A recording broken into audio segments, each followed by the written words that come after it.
लोकसभा चुनाव में मध्य प्रदेश की ऐतिहासिक जीत में भाजपा के त्रिदेव, मोहन, बीडी और नरोत्तम की क्या भूमिका रही, आइए बताते हैं आपको। मध्य प्रदेश बीजेपी ने लोकसभा चुनाव में जिस तरह से क्लीन स्वीप किया है, उससे समूचे देश में प्रदेश के 3 नेताओं सीएम मोहन यादव, प्रदेश अध्यक्ष बीडी शर्मा और न्यू ज्वाइनिंग टोली के प्रमुख नरोत्तम मिश्रा की चर्चा हो रही है। इन तीनों नेताओं की मेहनत ने बीजेपी को नया रिकॉर्ड बनाने का मौका दे दिया है। खुद पीएम नरेंद्र मोदी ने मध्य प्रदेश में बीजेपी की और मतदाताओं की प्रसन्नता करते हुए कहा है कि क्लीन स्वीप करने वाले मध्य प्रदेश जैसे राज्यों का विकास योजनाओं के मामले में ज्यादा ख्याल रखा जाएगा।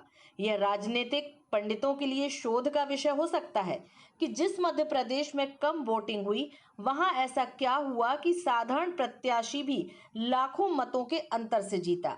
जाहिर है कुछ नए समीकरण बने और उनका असर मध्य प्रदेश में एक तरफ भगवा जीत के रूप में नजर आता है।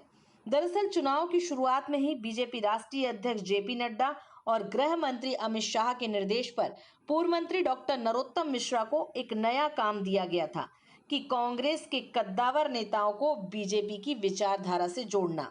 इस काम को डॉक्टर मिश्रा ने इतनी बाखूबी निभाया कि आज बीजेपी हर लोकसभा सीट पर बल्ले बल्ले की स्थिति में है। कांग्रेस के दिग्गज नेता कमलनाथ के पुत्र नकुलनाथ और बड़बोले दिग्गी राजा भी चुनावी मैदान में धूल चाट गए। कम वोटिंग के बाद भी बीजेपी प्रत्याशियों का 4-5 लाख मतों से जीतना इस बात का परिचायक है कि कांग्रेस से बीजेपी में आए नेताओं को भले ही संगठन ने काम पर नहीं लगाया हो, लेकिन उनका घर बैठना भी काम कर गया।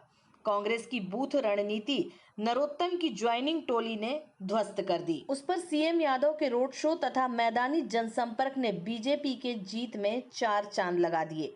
बीजेपी हाई कमान भी यह मानता है कि नरोत्तम को जिस काम में पार्टी लगाती है उसे वे शिद्दत से करते हैं और लोकसभा चुनावों में बिना कोई श्रेय लिए उन्होंने यह काम शानदार तरीके से किया।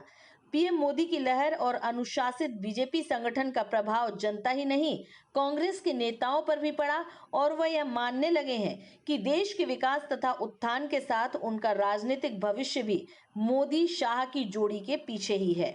सुखद आश्चर्य है कि मध्य प्रदेश की मुरैना, ग्वालियर, राजगढ़, रतलाम, मंडला आदि जो सीटें खतरे में मानी जा रही थीं, वे बीजेपी ने अच्छे मार्जिन से जीती।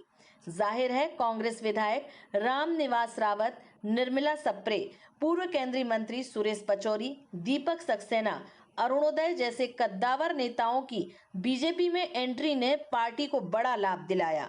खुद पीएम मोदी, गृह मंत्री अमित शाह व जेपी नड्डा ने नरोत्तम मिश्रा के इस कार्य को नजदीक से देखा। 29 की 29 सीटों पर भाजपा की विजय के साथ बीजेपी का वोट प्रतिशत बढ़ाने का लक्ष्य भी सफल हो गया।